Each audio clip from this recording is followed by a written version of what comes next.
neste exato momento, tipo, em alguma sala de aula por aí, a gente tem uma cena muito específica rolando.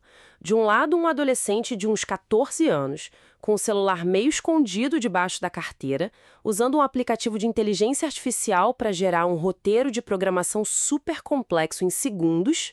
Uhum. Ou então, sintetizando séculos de história num mapa mental, né? Exato.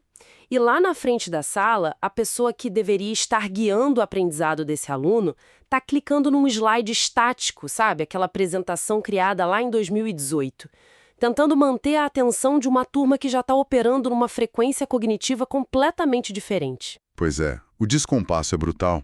Porque, historicamente, a sala de aula sempre teve aquela previsibilidade de fábrica, digamos assim. O currículo era um manual, a lousa era o transmissor e o aluno, bom, era só o receptor. A informação andava em linha reta, né? Sim, vi quem tinha o monopólio do conhecimento para quem precisava só decorar tudo. Mas quando a inteligência artificial generativa entra aí, ela quebra essa linha reta e transforma tudo numa rede super complexa. A lousa digital parou de ser só uma tela de vidro. Ela agora raciocina junto com quem está ensinando. E é para tentar entender o tamanho dessa quebra de paradigma que a gente começa a imersão de hoje. E eu já quero avisar que este é mais um episódio do nosso podcast, onde procuramos discutir os avanços sociais e tecnológicos da China voltados para as pessoas. É um foco fascinante, especialmente com os dados de hoje. Com certeza.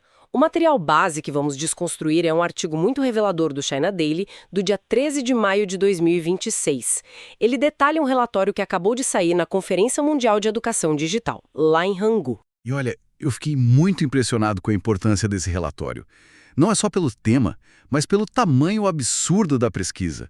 Eles analisaram dados de 530 mil professores. Caramba, 500 mil de pessoas? Isso, 500 mil de profissionais da educação básica espalhados por 19 províncias na China. É a documentação exata de como eles estão integrando a IA na rotina real de ensino. Longe daquelas teorias acadêmicas, sabe? Então vamos mergulhar direto nesses números, porque eles mostram que aquela fase da IA como um mero brinquedinho tecnológico já acabou. O fim do quadro negro tradicional tá aí. O que esses dados revelam sobre o dia a dia e os gargalos dessa mudança? Bom, o primeiro dado que choca é que apenas 3,4% de todo esse contingente nunca usou ferramentas de IA. Nossa, a barreira de entrada já foi rompida total. Completamente. E quase 15% já dependem dessas ferramentas todo santo dia. Mas o que ilustra a mesma mudança é o lado prático, sabe? 85% dizem que a IA expande os recursos de ensino. E sobre o tempo deles? Aí que tá. 81% relatam uma economia de tempo enorme na preparação de aulas. O foco deles é usar plataformas que já vêm com IA embutida, que é a preferência de 82%. Depois vem os modelos de linguagem gerais com 76%. Olha, essa estatística de 81% poupando tempo é o coração da coisa toda. A gente precisa visualizar isso na prática. Antigamente, planejar aula era o professor perdendo domingo à noite, cruzando o currículo, catando texto, fazendo lista de exercício. Formatando gabarito de prova. Exato. Uma loucura. Hoje, o modelo de linguagem é tipo um copiloto. O professor bota o nível da turma, o objetivo da aula e as dificuldades daqueles alunos. Em 30 segundos, a máquina gera o plano e ainda cria exercícios com vários níveis de dificuldade. Tudo para a mesma sala. E é por isso que observar como eles usam a ferramenta é o que mostra a maturidade do negócio. O relatório divide isso numa pirâmide, né? Um terço usa para uma assistência bem simples, tipo criar um quiz. O básico. Outro terço já avança para um uso direcionado, resolvendo problemas específicos da aula. Mas menos de 20% integram a IA no processo inteiro, do planejamento até a nota final. E no topo, só 10% usam a IA para inovar de verdade nos modelos de ensino. Aí eu te pergunto, se a esmagadora maioria está ali na base da pirâmide, usando a tecnologia só para automatizar tarefas bobas, a gente não estaria vivendo só uma ilusão tecnológica? Tipo, a IA sendo só um mecanismo de busca glorificado que ajuda na burocracia, mas não muda nada na cabeça do aluno? Ah, eu entendo esse questionamento. Mas essa concentração na base é, na verdade, a curva de adoção mais saudável possível para um sistema público gigante. Como assim? É que mudar de uma pedagogia analógica para uma digital não acontece numa canetada. Aqueles 81% economizando tempo na prova estão, na verdade, terceirizando o trabalho braçal. Ah, claro. Automatizar slide e correção é o pré-requisito. É só quando você tira essa carga cognitiva chata que o professor tem oxigênio mental para chegar no nível daqueles 10% que já estão inovando pesado. A revolução depende dessa primeira fase de eficiência, entende? Faz todo sentido. E entender essa automação leva a gente para o ponto mais contraintuitivo dessa pesquisa. Porque, geralmente quando você joga tecnologia de ponta num país inteiro, a primeira coisa que explode é a desigualdade, né? Com certeza, é o padrão. Né? A lógica seria as escolas dos centros urbanos super conectados terem os melhores algoritmos, enquanto a zona rural fica lá sofrendo para abrir uma página na internet. Mas o relatório mostra exatamente o oposto. Como que essa brecha digital está se comportando? Ela está simplesmente sumindo. Os pesquisadores usaram 13 indicadores para medir a capacidade de usar a IA. E em todos os 13, a diferença entre os professores dos grandes centros urbanos e os das áreas rurais caiu para menos de 5 pontos percentuais. Gente, menos de 5% de diferença num país com a logística e o tamanho da China. Isso é surreal. Quer dizer que a infraestrutura de rede, os sistemas em nuvem chegaram num nível que o CEP da escola não limita mais nada. Exato. O hardware e a conectividade estão resolvidos. Mas aí vem o pulo do gato. Se o cabo de internet não é mais a barreira, o relatório mostra uma outra divisão super sutil. Tem uma variação bizarra na atitude e na confiança que os professores têm na máquina, dependendo da região, né? É um contraste cultural revelador. Lá nas províncias do leste da China, que são os polos de tecnologia e economia, mais de 90% dos professores são super entusiasmados com a IA. Só que, quando você olha para o centro e para o oeste do país, essa taxa cai para uns 70%. São 20 pontos de diferença que não tem nada a ver com falta de computador. É pura recepção cultural da ferramenta. O diretor da escola lá não precisa mais convencer ninguém a usar um computador novo. Ele tem que convencer o professor a confiar no algoritmo. Exatamente. A gente não está correndo o risco de criar uma nova divisão social baseada puramente na fé que cada cultura tem na máquina de ensinar? Seria um risco, sim. Mas essa falta de empolgação no Oeste precisa ser lida junto com outro dado. Quase metade de todos os entrevistados de qualquer região pediu regulamentações e diretrizes éticas urgentes. Eles querem regras claras. Isso. A cautela dessa galera não é porque eles são ignorantes tecnologicamente. É uma apreensão pedagógica real. Eles sabem o perigo de entregar a curadoria do saber para um modelo de linguagem. É verdade. Como garantir que a IA não está inventando uma guerra que não existiu? O que a avaliação automática não tem algum preconceito no código, né? O pedido por um manual de ética prova que não é desconfiança cega, é uma adoção cautelosa e muito bem pensada. E essa apreensão levanta uma pergunta óbvia. Se o professor está ali na sala de aula implorando por um manual de ética para usar o sistema direito, de onde é que vai sair essa cartilha? O relatório mostra alguma resposta estruturada para isso? Mostra. E o destaque absoluto do evento foi a estratégia do distrito de Futian, na cidade de Shenzhen. Shenzhen, que já é um absurdo de tecnologia, né? Total. A abordagem lá foi liderada pelo chefe do Conselho de Educação, Wang Wei. E a tese dele é incrível. Ele diz que a inteligência artificial não entrou para roubar o emprego de ninguém. Ela entrou para absorver a burocracia e devolver tempo para o professor nutrir as pessoas. Nutrir as pessoas. É uma mudança de identidade mesmo. O educador deixa de ser só um entregador de conteúdo empacotado e ver um designer de aprendizagem. Exato, um designer e um inovador interdisciplinar. Sabe uma analogia que me ajuda a visualizar isso? Pensa na evolução da música. No modelo antigo, o professor era tipo um músico tocando uma partitura clássica ao vivo. Todo santo dia a mesma nota no mesmo ritmo, esperando a turma acompanhar. Se o aluno se perdesse, azar o dele. Isso. Agora o professor, como designer de aprendizagem, com a IA do lado, ele é tipo um DJ num festival. A máquina toca a base, cruza os dados para ver quem está prestando atenção. E o professor foca em ler a pista, sabe? Ele ajusta o ritmo e mistura as matérias para o próprio aluno construir a experiência. Mas para ser esse DJ, precisa de equipamento bom.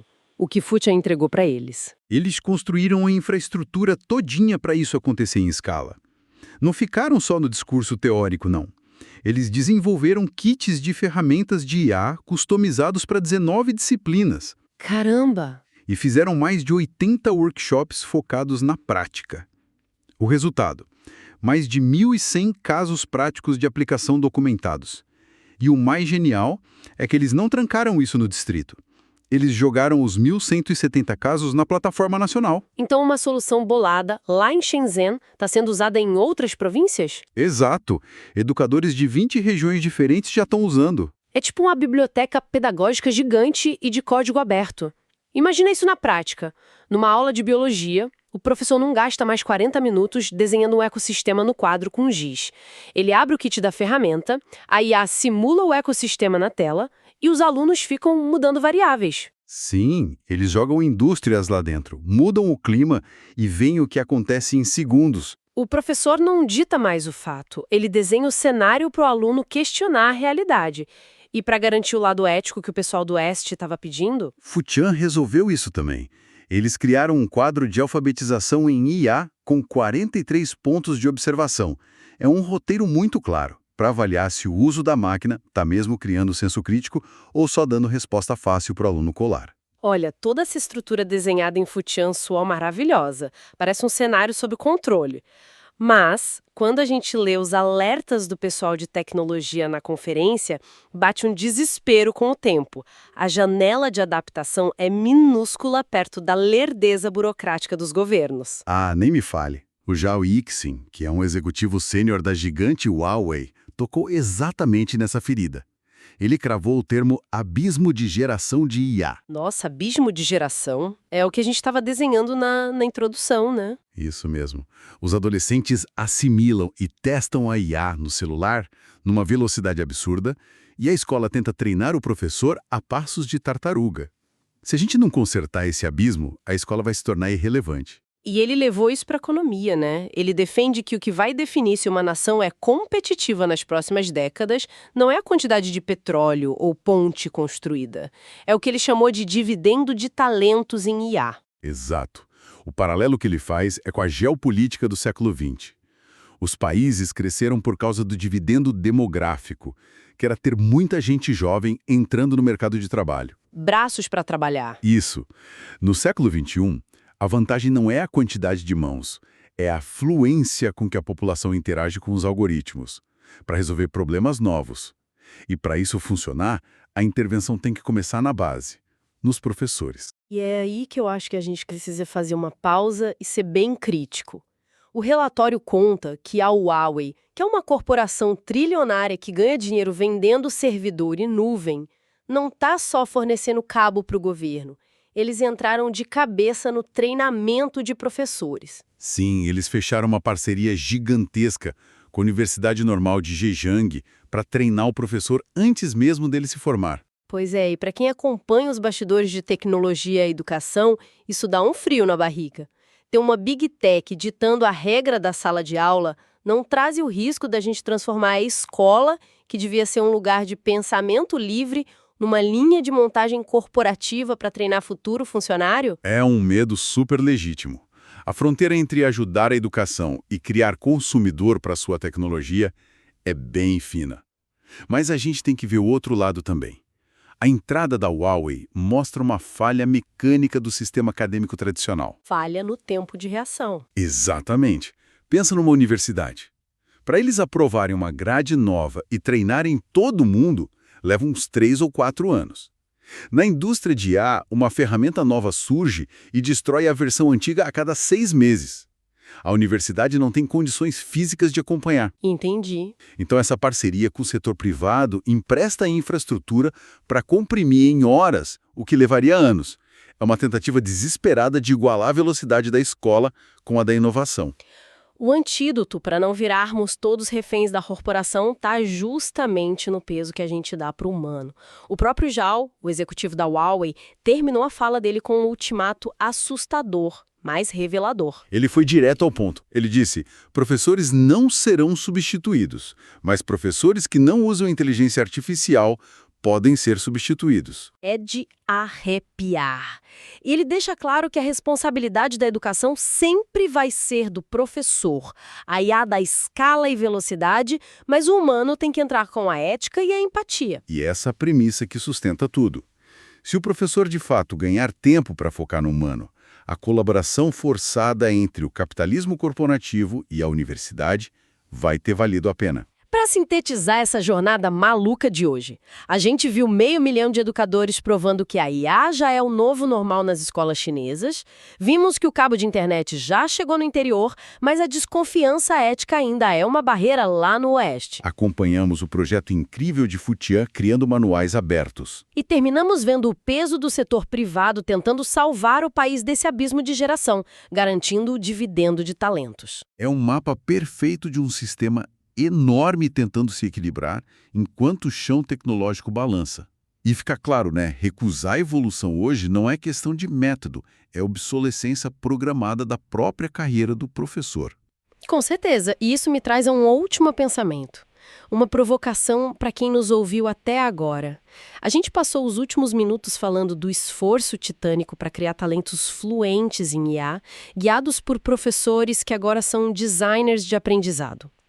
Mas se essa é a nova base da nossa sociedade, os critérios do que a gente acha que é ser inteligente mudam completamente. Opa, como assim? Sabe, por séculos, o gênio, o aluno nota 10, era aquele que conseguia decorar 1 milhão de respostas certas e vomitar num pedaço de papel. A memória era tudo. Verdade, a decoreba reinava. Sente de 14 anos.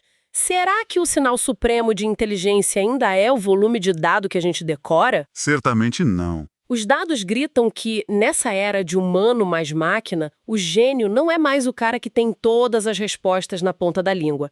O talento indispensável do futuro vai ser medido pela empatia, pelo senso crítico e pela habilidade de fazer as perguntas certas para as máquinas gigantes ao nosso redor. Fica a reflexão de ouro. Pois é, a lousa não ficou só digital, ela acordou, ela processa dados por milissegundo e está lá, em silêncio, só esperando a gente fazer a pergunta que realmente importa. Muito obrigada por nos acompanhar em mais essa análise. A gente se vê na nossa próxima imersão profunda.